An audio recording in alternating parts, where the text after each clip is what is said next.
ഇന്നിപ്പോൾ സോഷ്യൽ മീഡിയയിൽ ഏറ്റവും കൂടുതൽ വൈറലായിരിക്കുന്ന താരമാണ് Ahaana Krishna and family. So അവർക്കിപ്പോൾ ഭയങ്കര ബാഡ് ലക്ക് ആയിട്ടുള്ളൊരു സമയമാണ്. കാരണം ഇടുന്ന വീഡിയോസ് മൊത്തം എന്താ പറയുക, അവർക്ക് എന്തെങ്കിലുമൊക്കെ ഒരു ഫോൾട്ട് വരും. ഇപ്പോൾ റീസെൻ്റായിട്ട് അമ്മൂമ്മയും അഹാനയും തമ്മിലുള്ള പ്രശ്നം, തൻവി തമ്മിലുള്ള പ്രശ്നം എല്ലാവർക്കും അറിയുന്നതായിരിക്കും. സോ എനിക്ക് തോന്നിയത് ഇത് ആക്ച്വലി എല്ലാ ഫാമിലിയിലും നടക്കുന്ന ഒരു പ്രശ്നം തന്നെയാണ്. കസിൻസ് തമ്മിൽ, ഗ്രാൻഡ് പാരൻസ് തമ്മിൽ, ഇപ്പം നമ്മുടെ ഫാമിലിയിലും എല്ലാവർക്കും ഉള്ള ഒരു പ്രശ്നമാണ്. സോ അവർ സെലിബ്രിറ്റീസ് ആയതുകൊണ്ട് മാത്രമാണ് അത് ഇത്ര വലിയൊരു ഇഷ്യൂ ആയിട്ട് കണക്കാക്കുന്നത്. എല്ലാ ഗ്രാൻഡ് പാരൻസിനും ഓരോരോ ഗ്രാൻഡ് ചിൽഡ്രൻസിനായിരിക്കും കൂടുതൽ ഇഷ്ടം. പിന്നെ കസിൻസ് തമ്മിൽ അങ്ങോട്ടും ഇങ്ങോട്ടുള്ള കുശുമ്പ് അതൊക്കെ നമുക്ക് ഇതിൽ കാണാം. തൻവി എന്ന് പറയുന്നത് പാരൻസ് ഇല്ലാണ്ട് ഒറ്റയ്ക്ക് വളർന്ന ഒരു കുട്ടിയാണ് അമ്മൂമ്മയുടെ കൂടെ.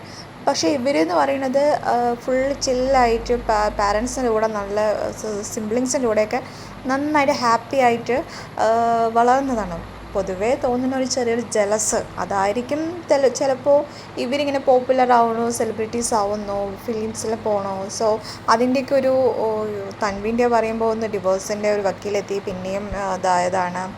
സോ അതിൻ്റെയൊക്കെ ഒരു അങ്ങോട്ടും ഇങ്ങോട്ടുള്ള എന്തെങ്കിലുമൊക്കെ ആയിരിക്കും എന്നാണ് എനിക്ക് തോന്നുന്നത് പേഴ്സണലി. കാരണം നമുക്കും നമ്മുടെ ഫാമിലീസിലും നമുക്കും കസിൻസും റിലേറ്റീവ്സും ഫാമിലി മെമ്പേഴ്സും ഗ്രാൻഡ് പാരൻസും എല്ലാം ഉള്ളതാണ്. സോ നമുക്ക് എല്ലാവരും അറിയാം. നമ്മൾ സെലിബ്രിറ്റീസ് ആയതുകൊണ്ട് ഒരാൾ പോപ്പുലർ ആവുമ്പോൾ നമ്മൾ അവനെ മാത്രം എപ്പോഴും കുറ്റം പറയാൻ പറ്റില്ലല്ലോ. ഞാൻ സിന്ധു കൃഷ്ണ അവൻ്റെ വീഡിയോസൊക്കെ കാണുന്നതാണ്. സോ അവൻ നന്നായിട്ട് നോക്കിയിട്ടുണ്ട് എന്ന് തന്നെയാണ് ഞാനും പറയുന്നത്. അവൻ്റെ കയ്യിലും ഒരുപാട് ഫോൾട്ട് ഉണ്ട്, ഇല്ലയെന്നൊന്നും ഞാൻ പറയുന്നില്ല. കാരണം ഒരു ഗ്രാൻഡ് പാരൻറ്റിനെ ബിച്ച് എന്ന് വിളിക്കാനുള്ള ഇതൊന്നും പറ്റില്ല. എന്താണ് നമ്മൾക്ക് ഫുൾ അഹാനയുടെ കയ്യിലാണ് പ്രശ്നം എന്ന് പറയാനും പറ്റില്ല. തൻവി ഇത് നല്ല മുതലാക്കി എടുത്തിട്ടുണ്ട് ഈ ഒരു സംഭവം. സോ നമുക്ക് എന്താ പറയുക, അഹാനയുടെ ഭാഗത്തും തെറ്റുമുണ്ട് ശരിയുമുണ്ട്, അതുപോലെ തൻവിയുടെ ഭാഗത്തുണ്ട്. പക്ഷെ തൻവിയുടെ ഭാഗത്ത് കൂടുതൽ അവൾ റീച്ച് ആവാൻ വേണ്ടിയിട്ട് കളിച്ച കുറേ നാടക കളികളൊക്കെയാണ് ശരിക്കും നമുക്ക് കാണാൻ കഴിയുന്നത്.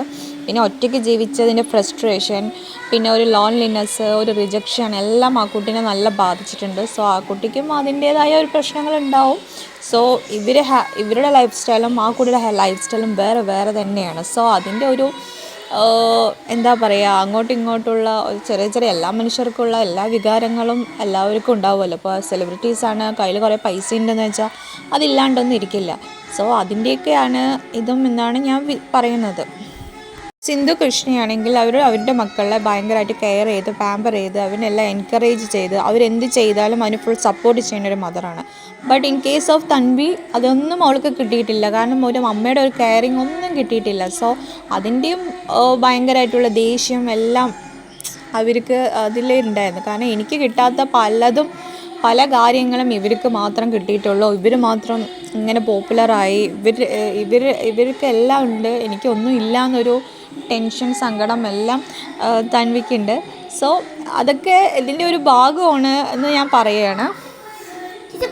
പിന്നെ ദിയയുടെ കല്യാണത്തിൻ്റെ വീഡിയോസൊക്കെ ഒന്ന് ശ്രദ്ധിച്ചാൽ നിങ്ങൾക്ക് നന്നായിട്ട് മനസ്സിലാവും. അതായത് അവരുടെയും ഒരു ലൈഫ് സ്റ്റൈലിങ്ങും ഡ്രസ്സിങ്ങും എല്ലാം ഭയങ്കര വ്യത്യാസമാണ്. അതിൽ തൻവിനെ കണ്ടാൽ തന്നെ ഒരു സൈലൻ്റായിട്ട് ഒന്നും ഇല്ലാത്ത ഒരു കുട്ടീനെ പോലെ എല്ലാം നഷ്ടപ്പെട്ട പോലെ തന്നെയാണ് തൻവി ഇരിക്കുന്നത്. പക്ഷേ ഇവരോ ഗ്രാൻഡായിട്ട് സെലിബ്രേറ്റ് ചെയ്യണം. അതിൽ ഇപ്പോൾ ചെറിയ ഈ റീസൺ കാരണം കൊണ്ട് മാത്രം പ്രശ്നം ഉണ്ടായ ഒരു കാര്യമല്ല, എപ്പോഴോ തൊട്ടുള്ള കാര്യം.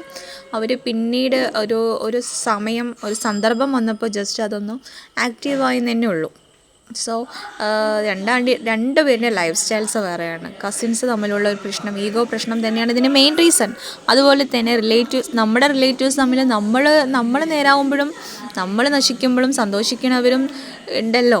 സോ അതൊക്കെ സന്തോഷിക്കുന്നവരും ഉണ്ട്, അതുപോലെ നമ്മൾ നേരാവുന്ന സമയത്ത് സന്തോഷിക്കുന്നവരുണ്ട്, നമ്മൾ നശിക്കുന്ന സമയത്ത് സന്തോഷിക്കുന്നവരുണ്ട്.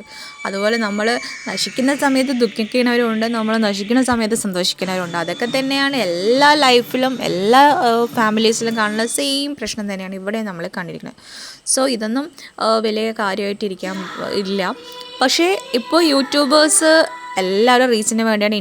ഇപ്പം ഞാൻ പോലും നമ്മൾ പോലെ അതിന് തന്നെയാണെന്ന് തന്നെ പറയാൻ പറ്റും, ഞാൻ സത്യസന്ധമായി പറയണം. സോ എല്ലാവരും അതിനിങ്ങനെ വീഡിയോസായിട്ട് ഇടുന്നത് കൊണ്ട് മാത്രമാണ് ഇതിപ്പോൾ വലിയൊരു പ്രശ്നമായിട്ട് മാറിയിരിക്കുന്നത്. സോ എൻ്റെ ചാനൽ ഇഷ്ടപ്പെട്ടാൽ സബ്സ്ക്രൈബ് ചെയ്യുക പ്ലീസ്.